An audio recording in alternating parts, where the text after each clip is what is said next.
So we're here. It's Around the Bend episode. What episode are we on now, Sean? Fudge, I don't know. It's a number. It's a number. It might be 1, 2, 3, all the way up to about 70. Some say it's 66. We don't know. Clickety click. Yeah. So basically, we've been trying to do our best to catch up and get feedback from everybody in the group. Thruxton was an absolutely interesting round, I think, rather than really mega exciting. Horrific crash at the beginning in practice and you know, in the qualifying session. And it was really, it's very rare you see a BTCC car have an accident that big and the driver not get out of it, if you get what I mean. I mean, they can really survive some massive impacts. And I'm thinking about that Rob Collard roll and everything last year, you know, that was well over 120 miles an hour when it happened. And he got out of it, you know, he was out in hospital, and that's what you expect from an accident that big. But, you know, the initial shot that I saw between the two drivers when they initially touched and they went off, it didn't look like that heavier impact. But evidently, it didn't tell a full picture, obviously.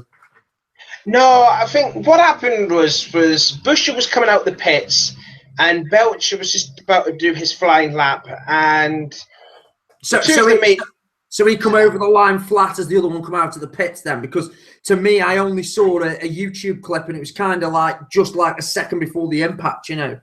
Yeah, Buescher came out the pits. They were like side by side going into Allard. Is it Allard? Yeah, the first corner is Allard, isn't it? And the two of them made contact, and then they both careered off into the wall. It was kind of reminiscent of a wreck. I believe it was back in 2003 when you said with Rob Collard. Yeah, the two MG drivers getting involved in that. I think if it seemed to have been sort of past each other, so it was like front wing onto rear door. I think if it had been drivers, I think it was like side by side. They were. Yeah. They were a bit side by side. It was just the angle that they got thrown off, you know, and we wished them both a speedy recovery and back to the grid soon. But it was a real shock to see that happen. I mean, the only thing it reminded me of is, if you remember last season when Andy Jordan had to sit out one of the rounds due to the fact that he was I think it was brake failure, wasn't it? And he went brake failure, and he had like that was at Snetterton, was it not? Yeah, it was flat out when he hit. I mean, I remember him just going straight, and it was very reminiscent of Felipe Massa's accident in F1. If you remember when he got hit by the spring, it just seemed to be that it just sort of, you know, it was just as straight on impact, and there was no way he was going to correct it, you know. But once you get to those speeds and you're on the grass, you're just a passenger, unfortunately.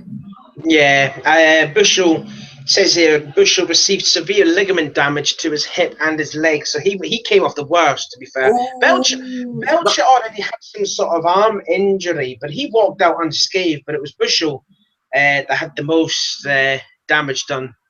Yeah, I've heard, and I don't know whether it's true, because touch wood, I've never done it, but apparently ligament damage is worse than a break, somebody was saying on the group. So, like, you know, it was...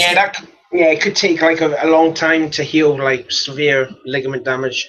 You're talking about a good maybe 3-4 months, I think. Yeah, and the other thing I think with that as well is evidently the training that he's going to have to do to get back into shape, just for the forces that you need to actually stick the brakes on in a touring car, you know, unless his left foot braking into everywhere, you know, it's going to take some time to build that up, depending on which leg it is, obviously.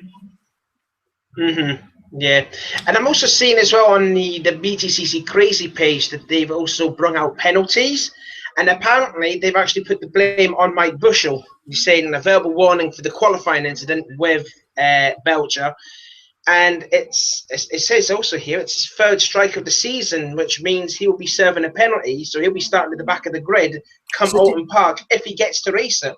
Do they get any points on the license at that point then? Because they do have points on a competition license like a normal road license. So they haven't mentioned points at all with anything like that. Well, actually, weirdly enough, Buescher was leading the driver penalty points. Beautiful. That's a lot to be the leader of, isn't it?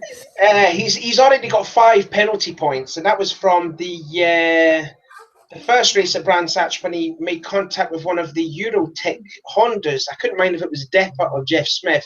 And then the second one was when he tagged Dave Newsham at Donington when he was a lap down. and he got 3 penalty points for that. The first one he got 2 penalty points. You But see, for this one at Thruxton, he only got a verbal warning. He didn't get penalty points for that. what normally happens is if you go on, there's a website called issue.com, and it's ISSW.com. And Right. if you key in the search box MSA, you get the MSA, the Motorsports Association of Great Britain's free magazine on there. And if you look at the digital copies of that, the month after an incident happened, and you sort of flick to the back pages, back 4 pages, and normally all the MSA court judgments are who said what, when, and who's got fined what. So, you know, rather than getting it straight from the horse's mouth, by law, the MSA have to actually, if he's got the points, they have to actually detail and graphic detail exactly what happened and when. They use all the telemetry out of the car and everything. It makes for fascinating reading sometimes, you know. Oh, I'll probably need to look up at that. Actually, Yeah, that'd be quite interesting. It's very interesting when it comes to like a big accident, because you know it's where the MSA take accidents on tracks very, very seriously. You know, yeah, they really do. They've got amazing amounts of power to actually impose on drivers like penalties for following rounds and things like that. I mean, you know, they could actually hit him with points or a ban, that even if he's out for racing for 2 years, when he comes back he'll have to serve the ban anyway. Yeah, It's I think like, also, yeah, you were also saying about, you know, wish they were making a speedy recovery as well. Alex Martin, you know him, Dexter Racing driver Alex Martin. He didn't race at Thruxton because he was going under surgery on his back, because he had like already back injuries when he was racing, so he had to not race at Thruxton, probably for the safest idea, because you know how, you know, if you cause a crash at Thruxton, it normally tends to be pretty big. Yeah, I should imagine that Simon Balcher's quote for racing at Thruxton is quite expensive. It's got to be on a par with it's got to be on a par with insuring Richard Hammond. I don't think he every time he goes there, he must just write his checkbook and just hand it over to Alan Gow on the way in. It's just like, look, there's the money I have to repair the barriers and whatever else, you know. He just, and the kicker is, both times it's happened to him, it hasn't been his fault. And it's such a shame, because he's a really nice guy. You know, we just want to see them. You don't want to see anybody injured. We like the thrills and spills of the BTCC, but we really don't want to see drivers not getting out of the cars. And I mean, the NGTC cars are really strong things. You know, they really hold together really well. You know, they're a very safe car to have an accident in, comparing to some other formulas. You know, we just hope he'll be out for Alton Park as well, because there is a possibility that he might not make Alton Park. Well, we've got some news about Alton Park, which we shall come on to, but let me give you a teaser, Mr. Sean. Basically, Around the Bend are doing their first video recording on set from. I know it's an exclusive from Alton Park. So and who's doing that? That would be me, being as I'm 10 miles down the road from the place. But basically, we've managed to purchase between us a little snazzy camcorder, and we are going to be using this to hopefully video interview some drivers. Sean has issued me with the challenge of getting Jason Plato to do the jingle for our long-standing feature, Get It Off Your Plato. Yeah, so we're going to try and do some of that as well, which would be really interesting. I'm also really interested in trying to find out about some of the other drivers on the grid for the different races that are there. You know, especially the Formula 4 and also the Ginettas and the Ginetta Juniors as well. It'd be really good to actually interview some of those drivers as well. I mean, I know we're BTCC fan group based, but it's nice to cover the drivers that are coming through. You know, I mean, some of the support races as well. Yeah, I mean, you know, if they also equally provide some great racing, like touring cars itself, and also they provide drivers like Sam Tordoff. Yeah. So, you know, it's a really interesting thing to do that. Thruxton then. So the first races were sort of Team Honda dominated. Yeah. How do you think their season's shaping up with the new Civic? Shaping up great. Much more better than last year's car, unquestionably. Matt Neal's loving the new Civic, because he's doing that well in the points compared to last season. He was nowhere. It seems They had the 1-2. They had the 1-2, but also as well, I want to give credit as well to Aaron Smith as well, because he started on the pole and it was his very first pole in the touring cars. I've been saying when we started doing this, when we first met and started talking about doing this show, we were saying about the drivers we liked and whatever. I've got to say that we do have to we are impartial on this program for the fan group. However, I did some work for a charity last year, and Aaron actually handed over his own personal watch that he wore in the last race of last year to auction off for a cot death charity. And, you know, the guy didn't have to do that, and there was no hesitation. I asked him cheekily, and he literally gave me the watch off his wrist and went back to the sponsorship tent and got the box it came in and everything else, and handed it over and got the face signed and everything. It was really good. And we auctioned that off. So, I mean, you know, to see Aaron doing that, I'm not shocked. I do genuinely believe that come the counters and balances at the end of the season, Aaron Smith, my prediction is Aaron Smith will be the top BMR driver. That's a bit of a punt. And I've said it. He's got this year. Honestly, he's got nothing to lose. If he finishes in third, nobody's expecting him on paper to be scaring Plato and Turkington. So he's got nothing to lose. If he goes for a gap and writes the car off, he gave that team 3 or 4 wins. It was 3 wins last season. No, it was 2. No, it might be 2. Sorry. But like the standout performances from BMR last year should have come from Alan Menu, and they didn't. It come from Aaron Smith. So yeah, like a more experienced driver like Alan Menu, but no, it was Alan. And I'm not saying that Aaron's not experienced. I'm just saying that he can write a couple of cars off and not upset the team. So unless Plato and Turks get into a position where they are leading the championship by a country mile, these first few races while they're doing their wins and stuff, he isn't just going to move over. You know, and again, you know, we saw with the reverse grid race this time round, you know, people are coming to the front. There are no bad BTCC drivers. There are no bad BTCC drivers. No, never. There's drivers that I personally think should step back to let other drivers in, if you get what I'm saying. I think I know exactly who you mean. Yeah. And I'm not, you know, again, if I was in a position where I could put myself in the BTCC right now, I wouldn't be doing this show. I'd be actually in the BTCC right now. So I can fully appreciate. Can I be your teammate? Yeah, this is the thing, you know. And it's like I can fully appreciate drivers doing it. But when you've got a driver like Alan Menu being your driver coach and he isn't in your car, and you've got 4 cars on the grid, I think BMR are missing a trick just for a season. Yeah. You know, I mean, they could literally have put all them 4 in the team for a year. And I'm not saying Warren Scott's a bad driver, far from it. What I'm saying is perhaps the better move would have been doing that and pulling in a massive sponsor, huge sponsor, and then, you know, having all the development done in this year on the car. So when they go there, Warren Scott's in a front-running car.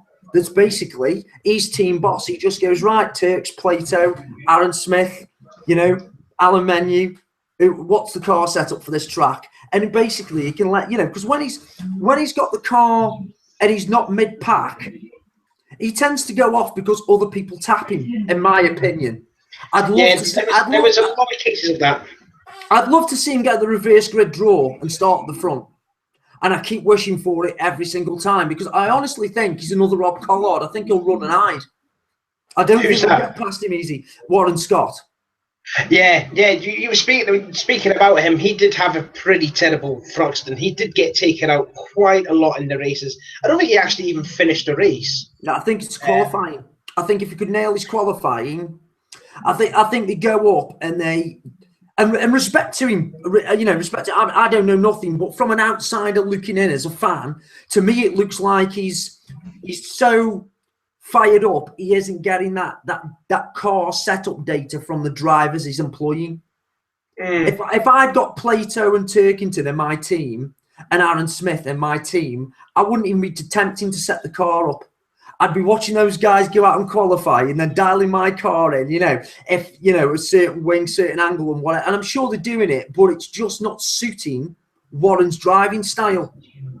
The car doesn't look settled through like chicanes when he's coming off the curbs and stuff.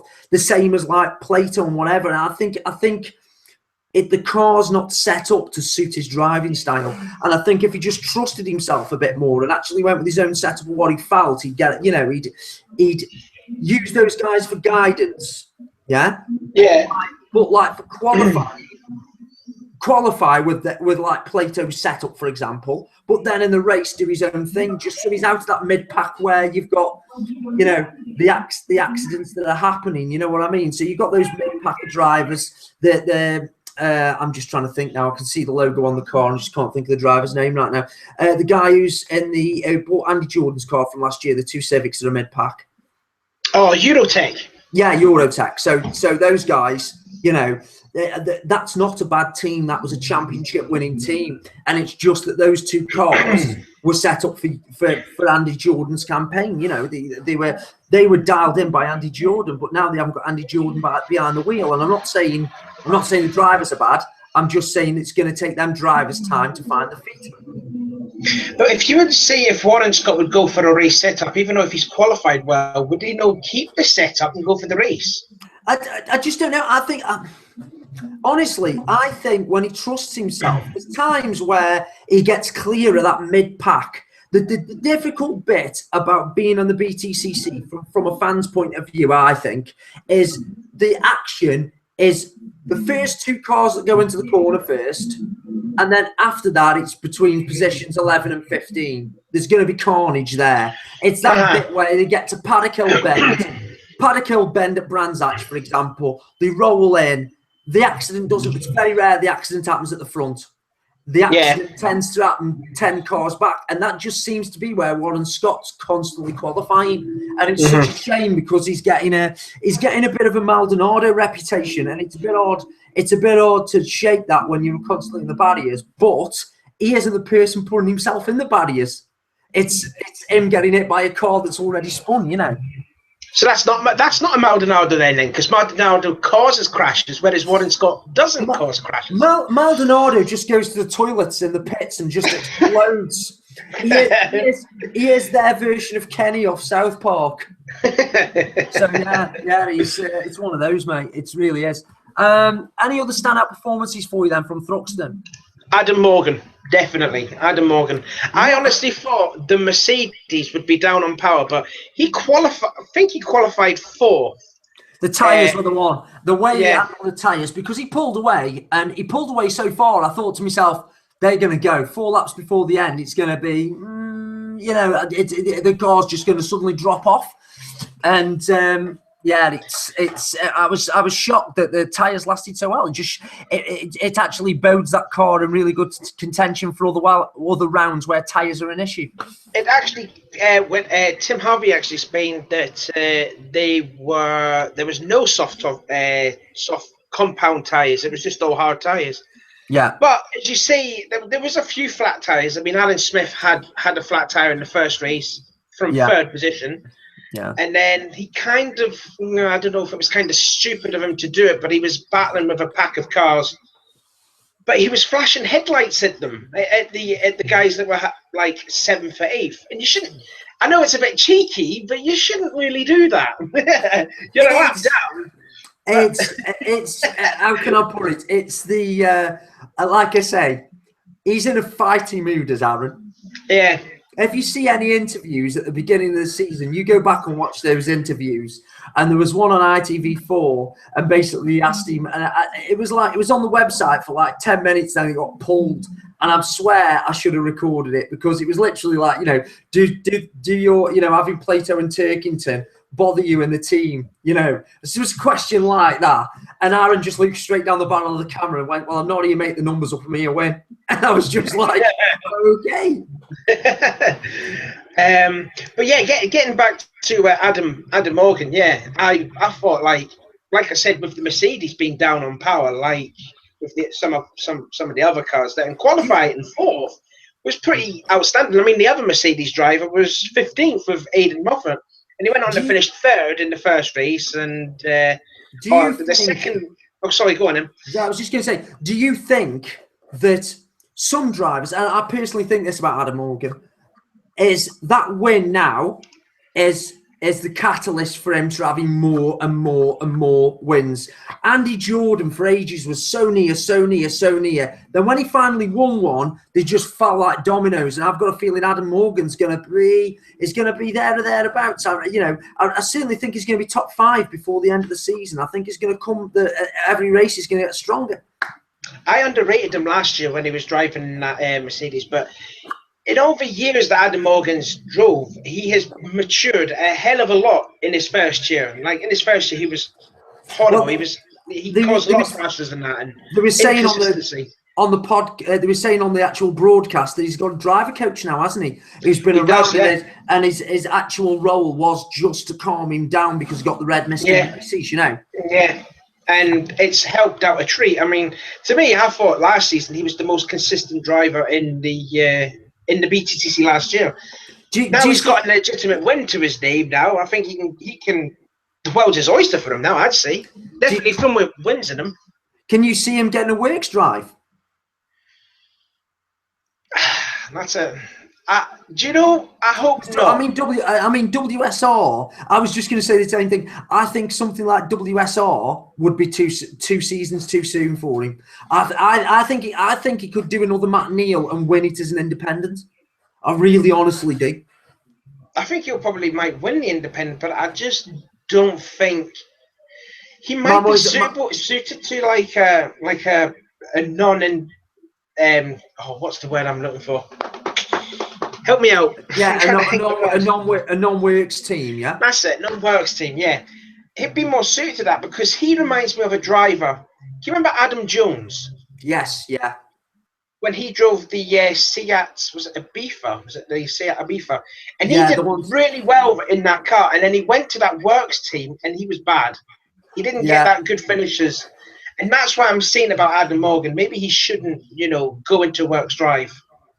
Yeah, I can see, like we were talking about last episode, we were on about super touring. I can seriously see some big manufacturers coming back in now. I mean, at the start of the season, there was rumour Kia were going to come in with a big work entry. And the management at Audi have changed this week. And they're on about Audi coming into F1 with Red Bull, aren't they, as well? And they're saying that could filter down back to them having a BTC entry again at some point in the future.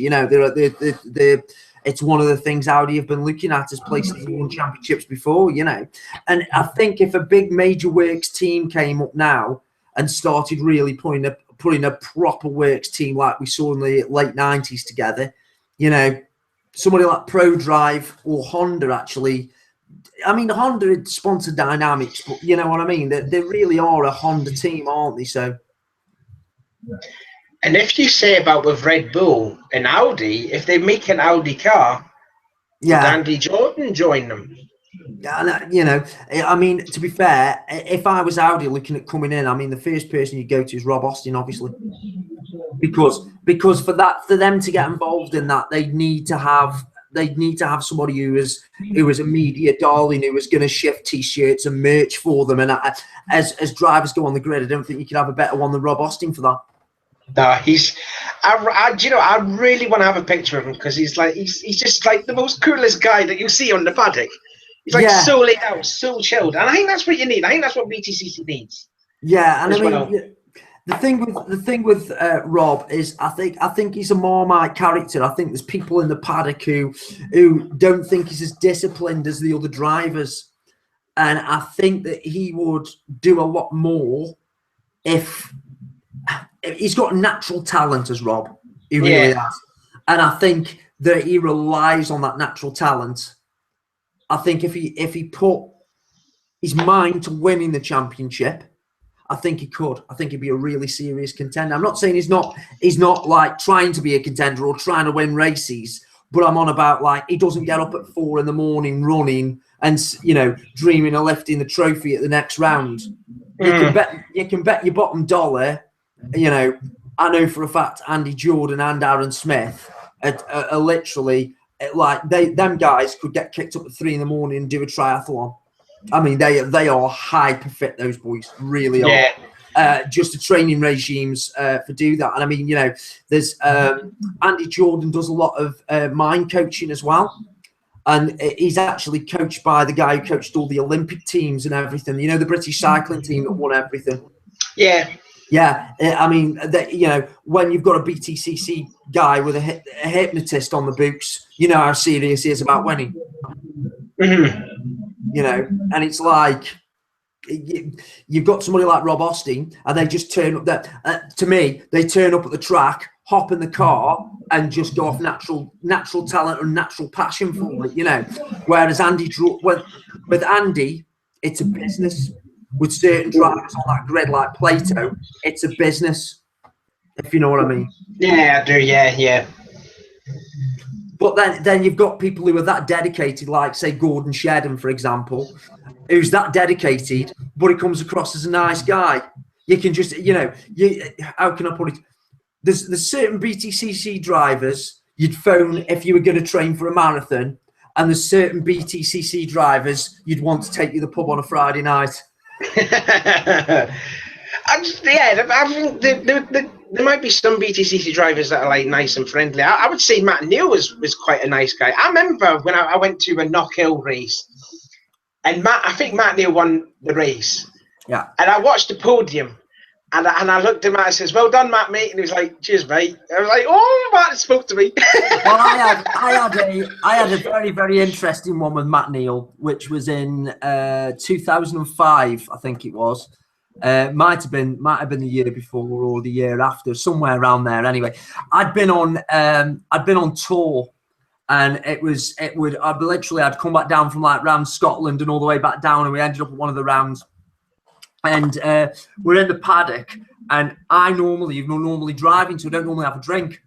So this time round, I was being driven. So we got to the circuit, we had a few beers and stayed over and camped over, and then had another few beers and whatever. And I ended up slightly worse for wear, having a conversation with Matt Neal. And it was one of the rounds where Van Muller had really had a real good ding dong with Matt. And I decided that I was going to right the wrong and go over and have a word with Mr. Muller. Oh. I bet he was like, "Oh, what are you doing? What are you?" All I remember from that conversation was Matt Neal doubled over, crying, laughing as I was being escorted out by the mechanics. Oh. And that's all it was with that. And I had a lovely letter from MSV telling me that you know, please don't do that in one of their garages again. Oh. Got it down somewhere, but yeah, it was interesting. It was. Oh my! Yeah, it was dead funny. I referred to him. I'm not a fan of Van Muller. Are you not? No, because he threw me out of his garage while I was halfway through making a point. Oh well, mate, well, that's understandable. Yeah, that's understandable. You know, I've got nothing against him as a human being. I'm sure he's a fantastic guy, but that day, no. but hey, Matt laughed, so it was okay. And I got a team dynamics hat out of it for going in and throwing the cause, so it was good.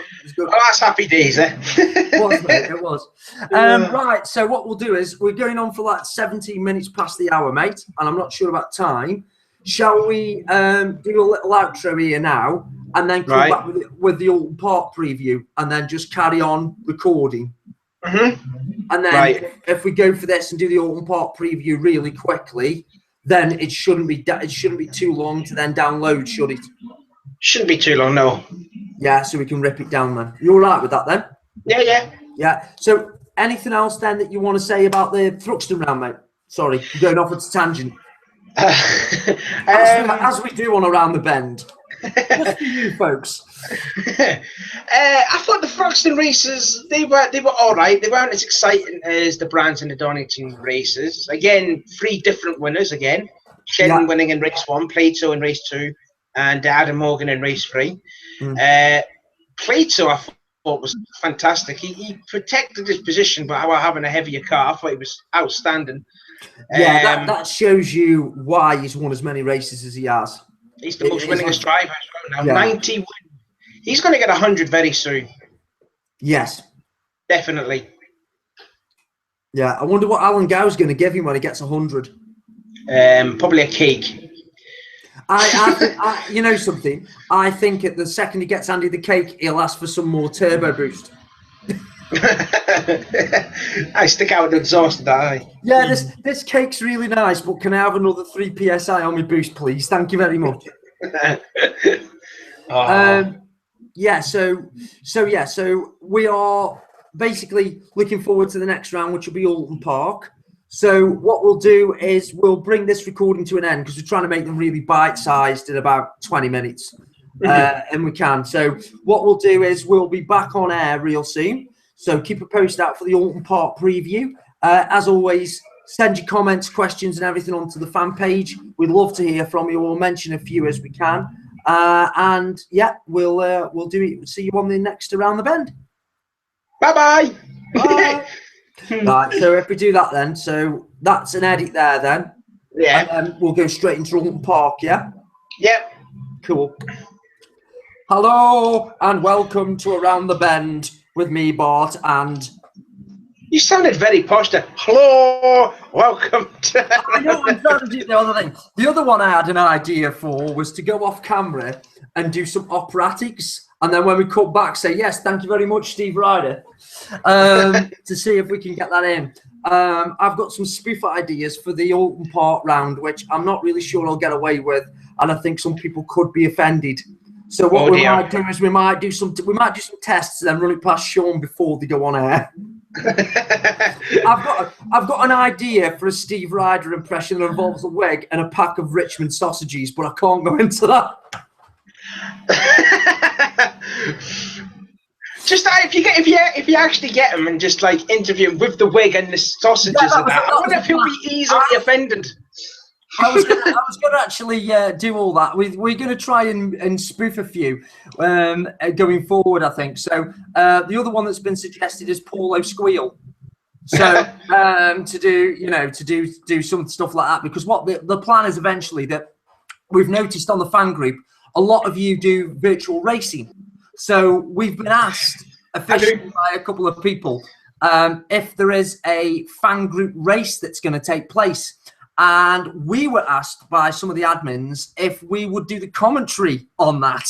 So the plan is we were going to do it to Sean and Bart, but perhaps with some spoof guests along the way to commentate that may be or may not be very close to current BTCC people. You can be like, hello, I'm Paul Squeal, and I'll be do saying, and I'm feeling ill, and this is this reason or whatever. Yeah, and we've got some ideas for that. Anyway, speaking about Alton Park, I'm actually going to the race. First one of the season. Woohoo! So we are going to be there. Annie Turner, one of the admins from the page, from the BTCC fan groups page, is setting up in the field camping.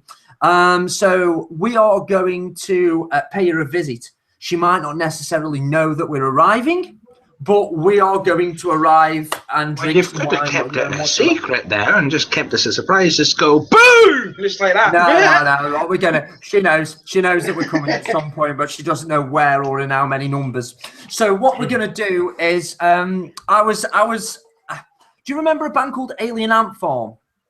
Oh, yes. Yeah, I was at their gig on Saturday night, and I've actually got permission to stand Annie from the fan group on a chair and sing Smooth Criminal, Annie, are you okay? Are you okay, Annie, at her. So the plan is to get that happening in the paddock with Annie without her knowing, with as many people as possible. That's the dream. That's what we're going to try and organise. So I've got a feeling Alton's kind of quiet in the centre. So I'm hoping that there's going to be lots of you there from the fan group. And if it is that you are there, please come say hello. Join in. We'll film some bits. I've got the camera. We can film some bits and then put it into the show for the next episode. So that'll be great. So inside Alton Park, that's what we're hoping to do. So a little bit of a video diary and hopefully meet some drivers without me getting thrown out of garages. And don't get too drunk as well. I'm not, mate. I'm driving that day, so that's good then. I'm working for around the bend. I'm being all professional. So you can see, like, with a microphone in one hand and something else in the other hand. Oh, mate, seriously. Look at this. I'll tell you something now. This around the bend thing's costing me a fortune. Look at this. I've bought a dictaphone now to start recording the interviews on for stuff as we're going to get in. So the plan is we're going to start trying to annoy some drivers and some teams and things like that. So annoy some drivers. Hey, Turks, come here. yeah, you know what I mean. I'm really the plan is not to offend anybody, but to actually try and get close to the drivers for us as a fan group. So, you know, being able to sort of do a little bit of piece to camera with them, wish them luck for the race, but also off quota, ask them if they're going to come and get involved with the group and actually do, say, a Q&A session, which we can pass on to the admins and things like that. So everybody can ask them a question. No, it's not just us. I did ask, like, a racing driver if he wants to be interviewed, and he said he's up for that. Cool. Let's get that sorted then. We'll get that sorted for a future episode. So Alton Park then, it's my home track. And it's I'm in a very unique position with Alton Park because many moons ago, going back to 2009 now, I've actually driven it for testing. So I've got experience of the circuit. A lot slower speeds than the BTCC are going, but I've driven a fair few different things around there over the years. So it's my home track. So you know, I've got some. I mean, we normally do a circuit guide, which we will do, but I've got a unique perspective of what I've done round there in comparison to how much quicker that the BTCC guys are going. You know, there's places on Alton Park where they're doing best part of 50 mile an hour faster than I've ever been round it. You know, and it's a technical track, and it's not very wide at all. It's a very, very narrow track. Yeah, it is. Yeah, I was going to say that there was a lot of drivers complaining last year about the racing there wasn't that exciting. Not a lot of overtakes. No, it's because they rely on when they do the island hairpin, which knocks off the Shallwheels corner at the top. Yeah.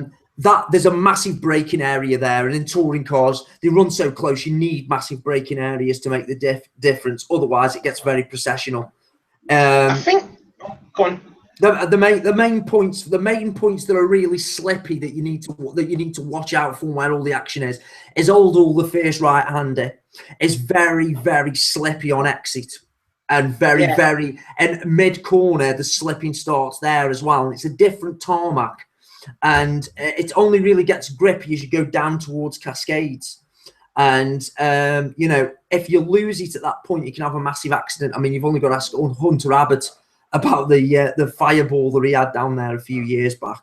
I mean, that corner there in a touring car is well over 100 mile an hour. And, you know, and I drove a Fun Cup car, one of the Fun Cup cars around there. And that was a 90 mile an hour off the end of the start finish straight, and then turn in, and it was about 65, 70 round the corner. A British touring car's going well over 100 over there. You know, it's got to be like 105, 106 mile an hour into the first corner. You saying about that old Hull corner there? Can you remember the accident that Ricky Collard had in the Ginetta Juniors when it went over the fence? Yeah, that was a bit hair raising too. Yeah, and it literally, normally you get understeer and the car pushes on. I mean, as you go onto that tarmac, the thing's shaking like this, and you haven't put any steering input in. It's natural. It just holds moisture from somewhere. I just don't know, but it's not a very, you've got to be really committed to go through there. You know, there's one line through. If somebody even remotely brushes somebody there, there's going to be a big accident, potential for accidents there. So it's exciting to watch there. Well, we touched upon on the previous episode, we were talking about Mark Proctor and Carl Breeze had the Ginetta wreck there. Yeah, that was very bad. Yeah, and then coming down, you're going into the left-hander into Cascades. Wasn't that where Kelvin Burt went off in '96? Just trying to think now. There's been many. I know he had a massive accident there. I remember Matt Neal in the old Integra when it was sponsored by Halfords going sideways into the barrier there. And we had a joke where we were on the Marshall's post at the bottom in that race, and we were all having a game, and it sounds really horrible, and it's funny. This is the sort of sick things that Marshall's come up with, which was in the Clio race, and that particular year, a driver smashed into the barrier and knocked themselves clean out, and we were thinking about things that you could do in that 40 seconds to freak the driver out even more when they came round. So we were doing things like, well, you'd take them out of one car and put them in the other. So they started the accident in a Clio and then finish it in Matt Neal's Honda. And like doing stuff like that. And the other one, the best one we come out with, there was a Scouser. There's always a Scouser. And they actually suggested dressing up as a hippo from one of them fancy dress shops. Wait a minute, a hippo? Yeah, getting in the passenger side of the car and then sitting there with the kid's book and then and they lived happily ever after, just as a driver come round. Wait a minute, are you saying a hippo as in a hippopotamus? Yeah, just get one from a fancy dress shop. Driver sparked out in the accident, and when they wake up 10 seconds later, they've just got this hippo sat next to them reading a kid's story. No, why don't just get like a horse mask and like they're just looking out the window and then all of a sudden with the horse mask, absolutely scared, and they're like, "Oh my god, above man!" Anyway, yeah. So Marshall's come out with some really morbid things because it's the only way they can cope with some of the stuff they have to deal with. But it's like some of the most fun you can have at a race event is marshalling. So please go motorsport.net. Join the marshalling club. You will absolutely love it. It's hilarious. Have some really good fun and banter between it. We keep everybody safe as well, so that's great. So after Cascades, they got the run up to Lakeside, and then they get into the Island Bend, which was the scene of. I think it would have made the race better last year if they did that. For years, I thought that the Shallow Hills corner would make that whole race better, and it was dead. It was dead processional. I was wrong. No two ways about it. I think they are going back to the Island Bend for this year, though, aren't they? Yeah, the Island Bend's quite interesting. There's always going to be a cheeky move up the inside there. I put money on Aaron Smith going up the inside of somebody there in race 2.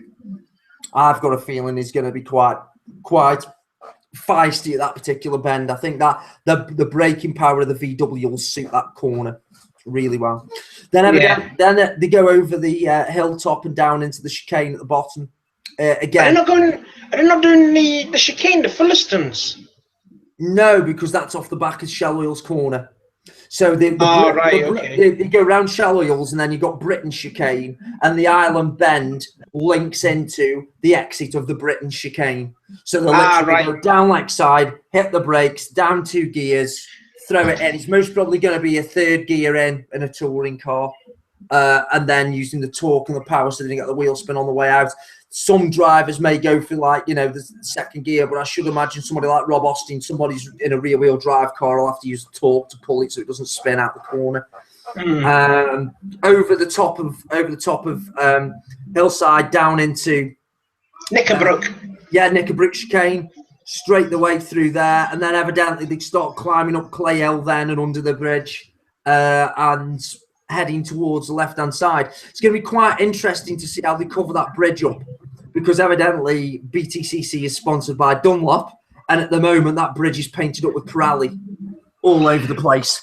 So that would need to be changed. Yeah, so I've got a feeling if you're camping on the Saturday, it might be sorted out before then, but don't be shocked if that bridge is out of commission for a couple of hours while they do that. If you're getting there really early on the weekend, they might just hand some Dunlop banners off that pretty quick.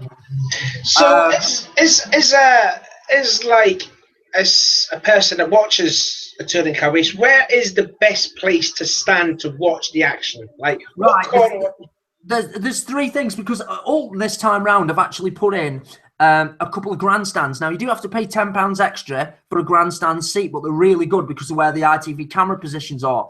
And in the key clutch things where they're outside a bend, they're actually higher than the catch fencing. So you've got no catch fencing to loop through like at Donington. Yeah. So it's a much better viewing platform, really.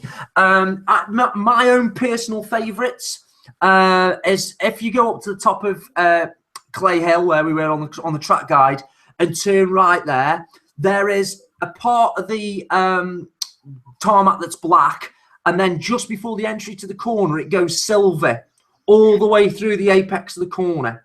And that tarmac is low grip tarmac. So the cars are right on the ragged edge as they go through the corners there. So on the inside of that bend is very good to watch. And they've just put a new pathway down there from Clay Hill all the way through, so you can actually walk all the way around to there. The other side of the entrance bridge, you've got the inside of Deer Leap. There's a massive oak tree there, and that's my special place because that's where I watched BTCC for the first time with my dad when I was a little kid. So I always try to go there at some point. You've got now the footbridge that's been replaced that was on the original Alton Park. That means you can actually cross over the start-finish straight now and get on the side there. And they've fouled a load of trees. So actually watching the starts from the opposite side to the pit garages is really exciting. And you can actually follow that all the way down. They've put another grandstand on the outside of Old Hall Corner. So I'd say use the two grandstands either there. Clay Hill's really good. Cascades is the corner. It really is the corner to spectate. But I'm telling you now, British touring cars, that will be 8 deep with public. If you think you're going to get there and get anywhere near where you're not standing there and looking over 10 people, you'll be very much mistaken. It's definitely not one to take a chair if you want to go to Cascades. Cascades is standing room only, really. If you want to go on the camping field on the inside or by Deer Leap or down as they go underneath the entrance bridge and into Deer Leap, any part there is actually good for take a chair and sit down and chill out and make a day of it. It really is. Paddocks really open at Alton as well, so there's lots to see there. All the support races are all in one place, and normally you don't need to pay any extra, have a ticket to get access to the paddocks, so it's great. Seeing the camera angle after Lodge Corner and then into Deer Leap, and where you said about standing at Deer Leap, what's the elevation like? Because it looks like it's a really long corner, and it isn't. It isn't. It's all within 50, 60 meters, and the entrance to Deer Leap is literally like that, and then the exit's sort of out. Yeah. So there tends to be. I'm going back now a fair few years with it, but there's they have their Racemaster cars that you can do there, you know, the single seaters that you can have experiences in, and that corner there going into Deer Leap's normally third gear, and what they teach you to do is really strict. You basically turn in onto the apex, and what they teach you to do is, as you see the apex with the top of your hand, apply the power and wind the steering wheel out, and apparently you dip your head and wait for the vibration. And I did it for about 3 or 4 laps, then I realized the vibration was the actual outer rear wheel brushing the Almcove barrier as you go by the Marshall's Hut, as you get smacked onto the start finish straight. And you don't be shocked if at the end of the BTCC meeting there is a line of multicolored paint down there where different cars have been rubbing against that barrier. Cars do touch that barrier on the exit out, and they do it for lap time. So where would you say is the best places to overtake around Alton Park? Into Cascades, if you've got down, you know, the run down there under braking's always good as you go into there. Not many people brake for Cascades.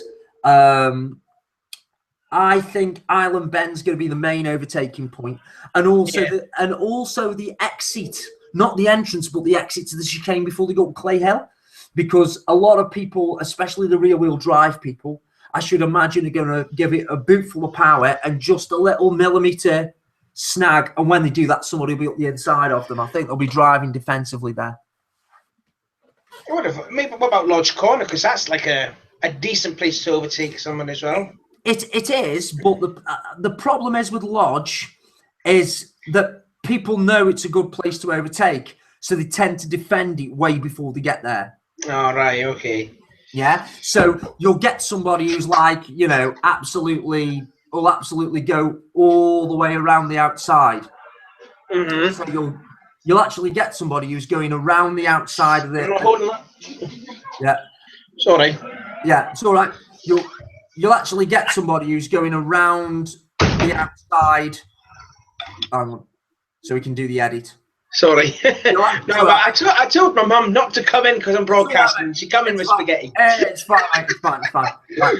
So if we go for an edit, 3, 2, 1. So if you actually go out around the outside of that corner, if somebody's a reverse grid race and you've got somebody like, you know, I don't know, Turkington coming flying through, or Adam Morgan coming flying through, or somebody like that from like 5th or 6th, and they've had a bad spin or something like that, you could see it is possible to overtake around the outside there. And I've seen that done previous years, and it's like it's all down to the pace of the car. I think that the BMR cars might be compromised around there. As in, I think they'll do it all on the braking, they'll do it all on the acceleration and the big runs. But when it comes to the stuff where it's tippy-toeing on Old All and whatever, I think there's cars that will, I mean, like Shedden and Matt Neal, for example, in the Honda. I think they'll just be quick everywhere. I think, to be honest with you, I think it's Honda's meeting to lose all 3 races. So maybe pick some winners then. Pick a winners and. Oh, that's cheeky. Since you give me some questions off the dark, I might as well give you one. All right, okay. It's a north-south divide, folks. That's always how it works. Honestly, I can see Shedden winning race 1 with Matt Neal in second again. Providing Matt Neal doesn't take his teammate out in Lodge Corner, mind. Yes, yeah. I should imagine that Gordon Shedden's bought him a bucket and spade just in case he ends up in the gravel there, so he can play till the rescue truck comes. I think that'll be the race, the first race. Second race, I can see Colin Turkington just getting to grips with it, and perhaps if one of the Hondas goes on the soft tyre, might, you know, I think they'll get their eye in with the first race. Then the second race, the BMR will be really strong. Third race, reverse grid. I'm going to pull one out the hat. I'm going to say Rob Austin. I really do hope Rob Austin gets a good race, because he didn't have a good Froston. So he's got. It would be nice to see him up in the race, racing with the big boys, if you will. Yeah, he's got a lot of following at Alton. There's a lot of people walking around in Rob Austin merchandise up there all the time, even for meetings that aren't BTCC. He's got a really big following at Alton. So you know, and yet you'd think it would be one of the other drivers, you know. Again, coming into it for later rounds. Which round's Nick Hamilton starting? Oh, I really don't know. I thought he was going to be racing the Froxton, but he didn't.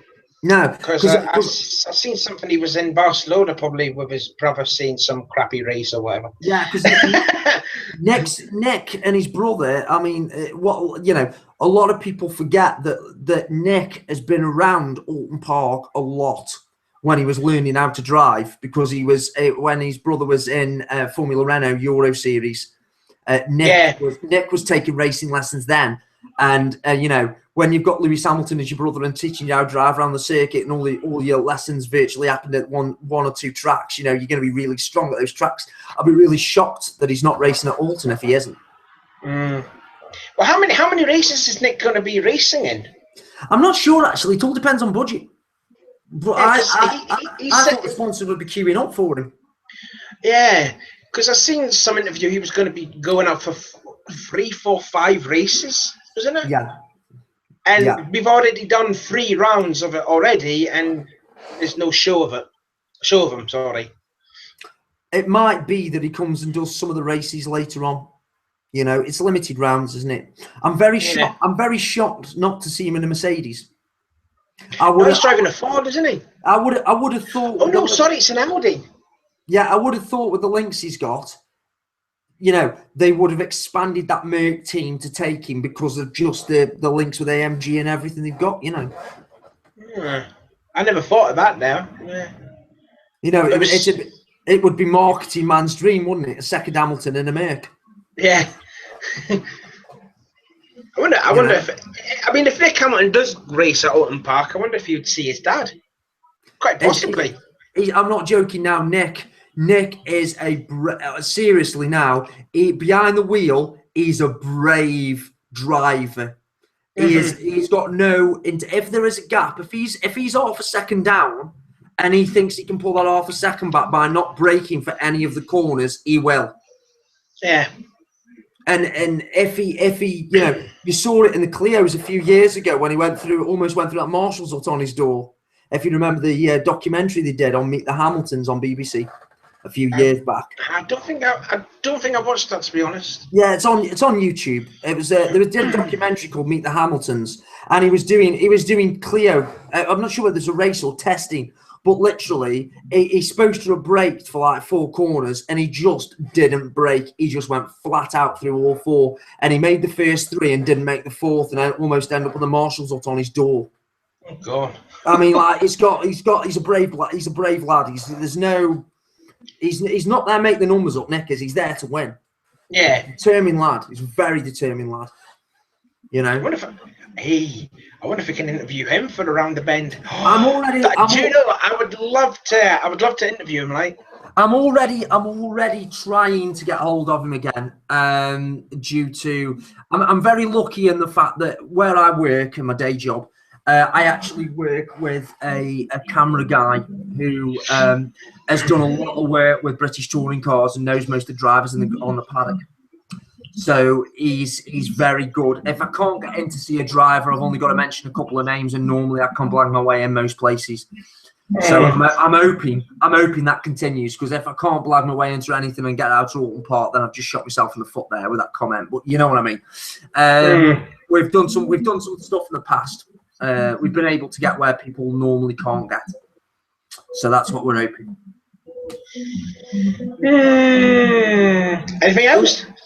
Alton Park for me is my home race. For me, it's an exciting one. It's never, apart from last year, as a dull race because it was very processional last year. I don't think it's going to be anything but exciting this year. I think it's only going to be surpassed for a racing spectacle by Knockhill.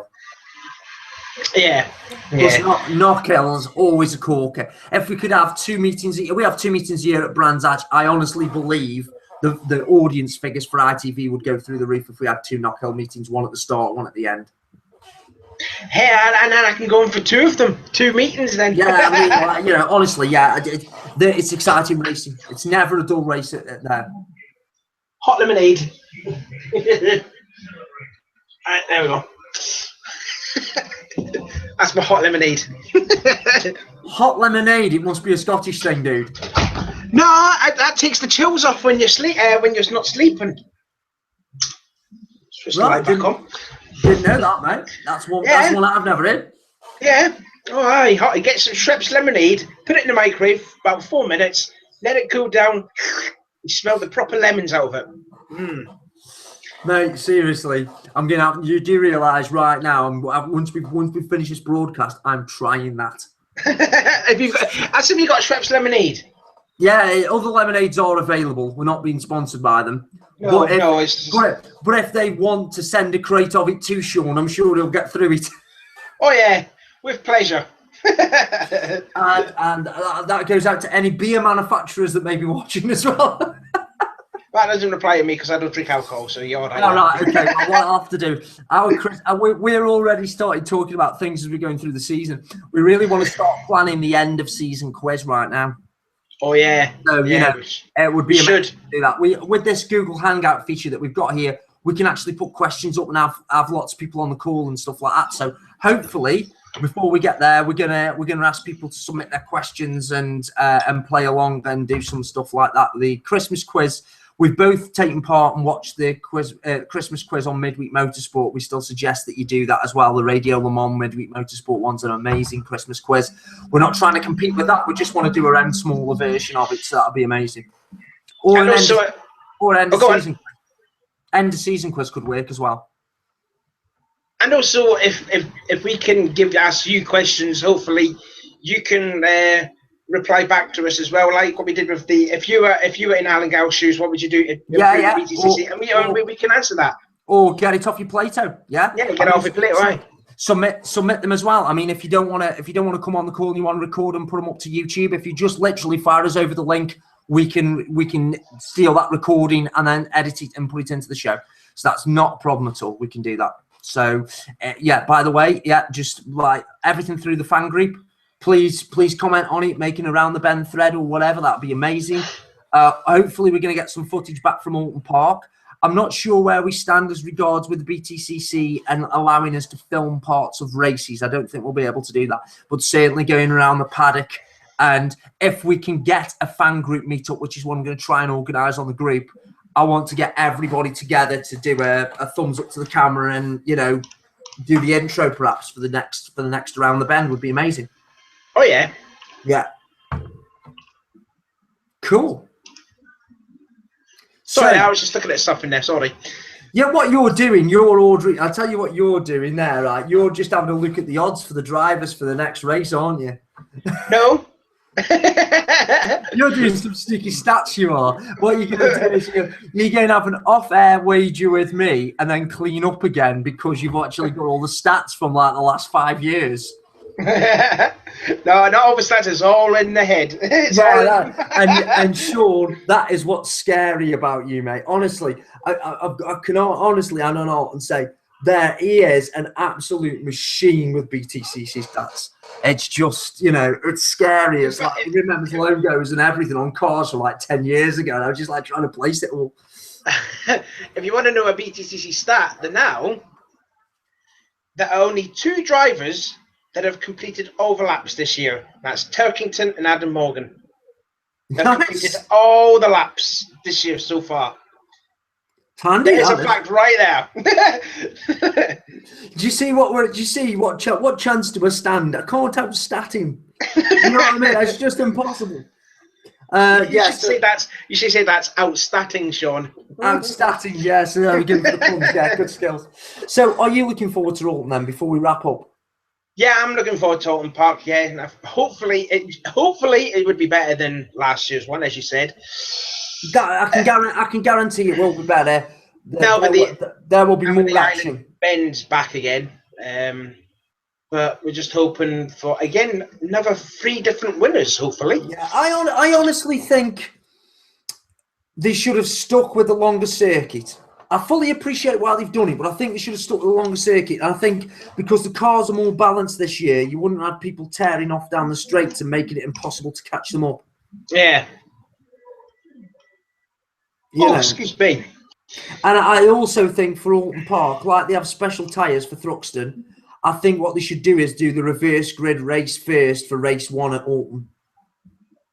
Nah, as much as you'd like that, but it will always be race 3 with a reverse. Yeah, I know, but it's just like, you know, I just so they're fighting for it in races 2 and 3, you know, just, you know, because they can't just run and hide. I don't know. There's just something about certain tracks that would suit certain things, you know. Yeah, so Alton Park's going to be there. If you do see me in the paddock and you want to stop and say hello, personally, perfectly fine with all that. That's perfectly great. Love to meet as many BTCC fan group members as possible. Love to get your thoughts. I'm bringing the video camera with me. The get it off your Platos, you know, the you are Alan Gow, all that kind of stuff. If you've got a bit, stop me in the paddock. I'll film it and we'll edit it and stick it into the show and we'll chip in. And we want as many of you on the show as possible. Around the Bend's your thing, not ours. So it's great. Great. And hopefully we'll get to see Belcher back. Yeah. Mike Russell after his injury. Yeah. Alex Martin after his back injury, and also Andy Mackay because he had a massive wreck in the Porsche Carrera Cup race at Spa. So, and I think the Porsches are coming back at Alton Park, so it would be nice to see, you know, Andy Mackay back out because he did have quite a big accident at Spa. Yeah, even if it's just to see him back in the paddock and up and about again, but yeah, ideally better in the car, you know. But again, I don't like when these drivers are under pressure from sponsors to rush back when they've got an injury. I'd rather them take 2 races and be completely fixed. You get what I mean? Yeah. Because the danger of having another impact on top of an impact that he had could be very, very serious. So, yeah, it would be. Yeah. You know. We're only seeing some of the things that come out in other sports now with concussions and stuff. You know, it's not. You know, we've joked about it tonight, but like, you know, we never want to see a driver injured ever. Yeah, I mean, obviously, there's been big news about this 11-year-old kid as well. I really don't know if he is not with us now, or because I got told by some of my darts teammates yesterday that he's still in a critical condition. There's been a Facebook page saying that he's, died. I really don't know what's going on, but with what, mate? I honestly missed that one completely. Sorry. You're not seen that the news about this 11-year-old kid from in Loch Ellie. He was involved in a racing crash at a stock car race and severely injured, but I don't know if he's died or in a critical condition.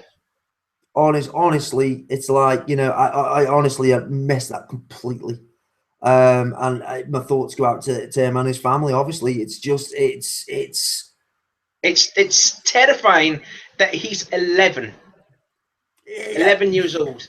I mean, I've got to admit, a few years back, we went to the Renault World Series, which is the single-seater stuff, which we do, which is the tickets for that are going up again in August, and they're free, and it's a really good day out. So, if you fancy varying your racing up and you're into the single-seater part of the BTCC package, then, yeah, get involved in that. They have the French Formula 4, the Formula Renault, but F4 Formula Renault, and some of those guys are really young, 13, 14, and I mean the cars are no slower. It's racing. It can happen, unfortunately. As much as we love motor racing and all that, you do get these big accidents. That some drivers could get hurt and could even get killed. But again, you've only got to look at some of the stuff that's happened in other forms of motorsport. Spectators can get injured. Mm-hmm. Yeah, it's a shame. It's a shame when it happens. I mean, Jan Mardenborough at the Nürburgring in the GT race over there, when he flipped over the fence, and unfortunately some spectators were killed earlier a few months back. And it's difficult for motorsport to protect the spectators. If you're at a football match, we're going through all this stuff now with stadium tragedies and stuff like that. We never see anything like that in a motor race in the UK or anywhere. The promoters do the best they can do to protect the fans with the tools they have at their disposal. Mm-hmm. Some circuits are safer than others. Yeah, I think the one that you said was about the Nürburgring race. I think that was just a case of I had that word. I had the word in my mind and it's disappeared. Aerodynamics on the car, because it lifted it up, didn't it? Unfortunate circumstance. That was it. Yeah. I mean, it's and again, you can go back into other forms of motorsport. There's always going to be a danger. But isn't that why we admire the drivers so much and set up fan groups and make shows about those fan groups and make shows about those drivers? Because we want to see them doing the extraordinary. That's what I always thought about them. Like you got like superheroes like Superman, Batman and all that. But I think, to me, racing drivers are the real superheroes because they put their life out to entertain us, to see us pay good money to see them do great racing and that. Yeah, I mean, like, Gilles, for me, the ones that I wish had never had an accident are like people like Gilles Villeneuve, Stefan Baloff and the endurance racing side of things, Colin McRae, obviously. You've got all these long list of drivers. I'm sure you could keep here for hours, doing that sort of stuff. And then you get other drivers like Sir Jackie Stewart, Stirling Moss, who honestly should have passed away in a car and didn't because the gods were smiling that day when they had a particular accident. And it's I think the advances in medical science right now, and so also the facilities they have at the track, is a lot of people don't know that most race circuits in the UK have really excellent medical facilities. And I mean, I'm not just talking about like the medical ambulances and everything that go out to drivers when they have a crash. I mean, for example, Silverstone's got 2 fully operational world-class operating theatres. Yeah. With surgeons there around the clock. You know, and it like for the Formula One and for the major races, you know, believe me, once that accident happened at the last round, the drivers couldn't have had finer marshals and they couldn't have had finer medical team in the country taking care of them. Couldn't have done. British marshals are the best in the world. I hate to say it, but they are. Every single F1 race, every single major international rally, you look at the clocks, the courses, they're all Brits. They make the motorsport, the marshals. They make it. If it's not for, if it wasn't for, like, say, BTCC touring Formula One, without the marshals' help, it would be absolutely dangerous. The thing with it is every single one is friendly. If it's your first time at Alton this weekend, and you've got as long as they're not working, obviously, and they're standing on station, if you've got anything at all that you need to have happen, just ask a marshal. Honestly, they'll love to help. They absolutely love to help. They will chat to you about race. I mean, they're there to keep an eye on it. They won't stand there and have big, massive, long, drawn conversations out with people when the races are on. But between races, you know, there's a lot of banter to be had. There's a lot of good fun to be had as well. And, you know, they're up for it. They really are up for it. And if you are in an unfortunate position to see an accident happen, you just watch how fast that team work, because they just come from like ants. They just come from everywhere. You know, it's really good. You know, and they don't just let those people loose on the track with no experience. I think as well with the marshals as well. If they do see a big crash, the most important thing is they have to stay calm. At least they can't just go panicking and or that, like saying, "Oh, quick, get something" or whatever. They have a set procedure. They have a set procedure. They have to be with the drivers within 30 seconds of the accident happening, on site reporting. And even if they're a minute away and they're running to them, as they're running, they're doing a radio update, most of them. Yeah. And the clerk of the course knows. And some of these senior ones now are walking around with wireless cameras on. So the actual, if it happens on the other side of the circuit, the actual race director can actually see what's going on track. You know, there's I think around Silverstone's main circuit, I think there's 100 cameras now. There isn't an exit or an entry of any corner at Silverstone that isn't on constant 24-hour record. You know, it's like they can really, you know, they can monitor it and feed those teams in an accident situation straight away. And I think safety and motorsports come on it immensely. Yeah. You know, and the NGTC car is a prime example. There've been some really massive accidents since they've changed over. And apart from this one that's just happened, there hasn't really been any major injuries, really. There was like Rob Collard's a couple of nights in hospital. But I mean, he rolled that car into a ball. You know, there was Silverstone, yeah. That was a big accident, that. Mm-hmm. But he was like unscathed though, wasn't he? Yeah, he was.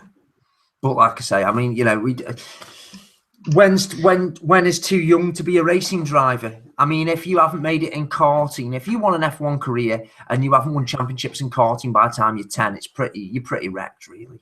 Honestly, you're not going to get the sponsorships. If you've got people like McLaren coming in and sponsoring Lewis Hamilton when he was 13.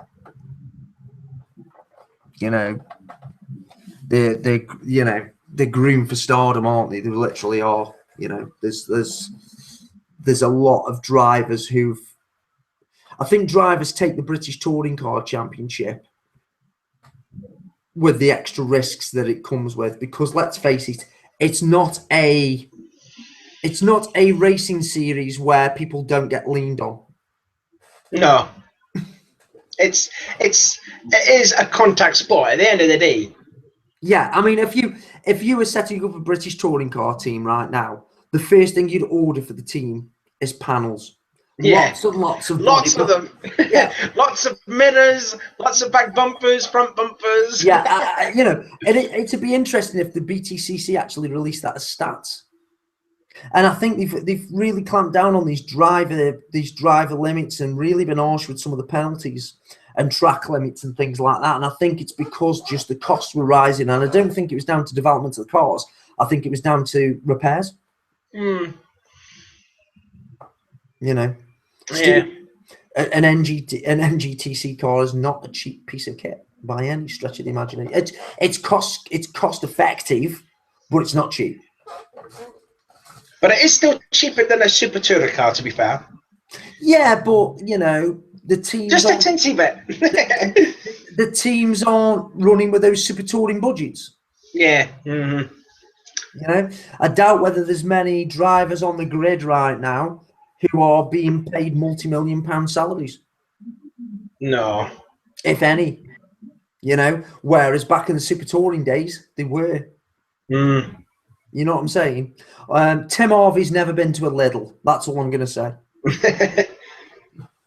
One thing I actually just noticed. I'm going to switch. I'm going to switch off my. I'm going to switch on ITV4 now, and Tim Harvey's going to be advertising Lidl now. Isn't he? See the gap in the team. Welcome to Lidl. We've worked out a new thing as well. We've actually worked out. Have you played the new BTCC fan game yet? This is the where is Tim Harvey in the country? You can tell by how close he is to Brands Hatch by how much he smiles. Oh, we could probably do a BTCC bingo and see what he says. And if he says it, you mark it down. Oh, that could be new. That's a winner. That's it. I love it now. That's a bingo. Okay, and the other one that I want you to predict for the Alton Park round is this: how many times is Paul O'Neill going to use the phrase hashtag? Oh God! To the nearest 10. I'm going to say 50. I'm going to go for 62. Who's going to keep a track of that? Oh, I think I will, because I'll be watching it all day. So. Yeah. I'm just going to. We need a hashtag button. So what you need to do is grab your phone at home, and every time he says hashtag, press the hashtag on your phone and count them up and send it in. Do you know a guy on the group page called Charlie Digweed? I've seen the posts off him. Yeah. Yeah, his treats get treated out to Paul O'Neill every time. Ah. He did it. Now he treated it out in the first round, and he treated it out in the second, and he treated it out in the third one. Let me tell you this, right? Do you ever see him and Paul O'Neill in the same place at the same time? Is he actually the real Paul O'Neill? Quite possibly. And it's all a front. He isn't a scouser, really. It's just an act. It could be. I'm not really Paul O'Neill. Mind you, we keep saying that. You know, that's a common thing with us.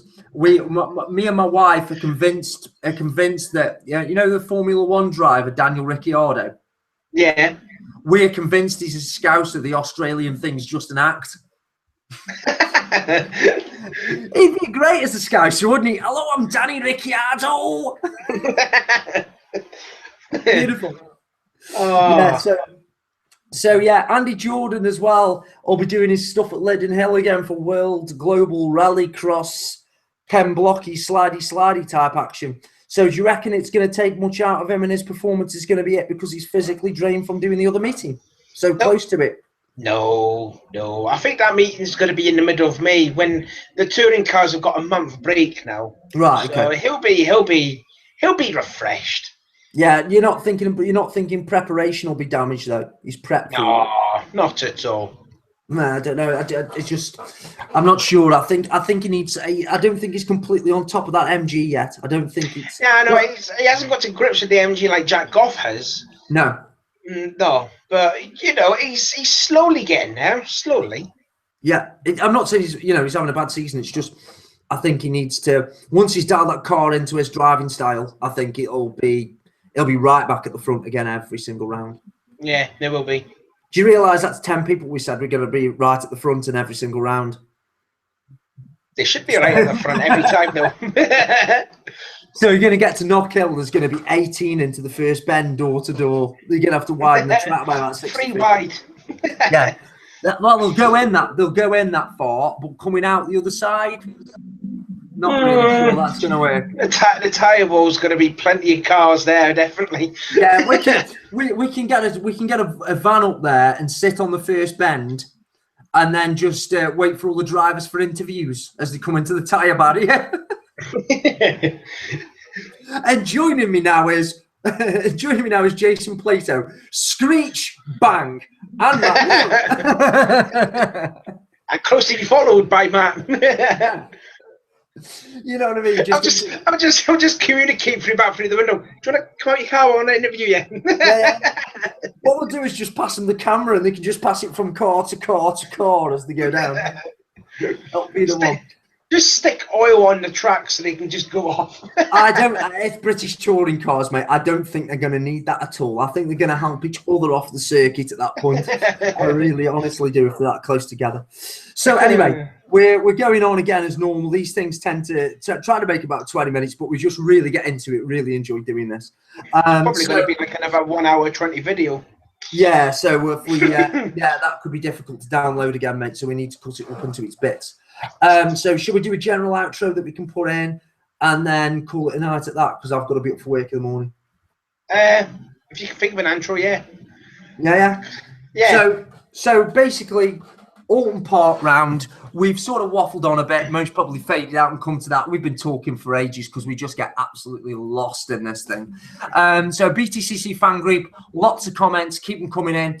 Enjoy the race. Watch on ITV4. Don't miss a thing of it. Timing can be provided by TSL Timing. If you want to see exactly what the BTCC timing screens are in the pits and everything else, perhaps have that on another monitor, another screen. I know a fair few of you in the group do that already anyway.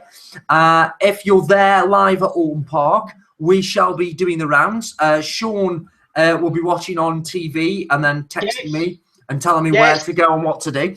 And we shall be trying to mug people in the paddock to come and speak to us for around the bend. So wish me luck. I'm going to go in with the camcorder and see what we can come out with for the other end. And again, comments below. Anything you agree with, disagree with. We don't try to offend anybody. These are our opinions, not the opinions of BTCC, Alan Gow, BTCC fan group, any Plato fans that we may upset. It's just, you know, it's we're here for all of you as an entire host. So until next time on Around the Bend, for myself, Bart and Sean, good night, and comments back to the page, please, and any video links that you want to send us, send them in. Bye. I can never do a good outro, me.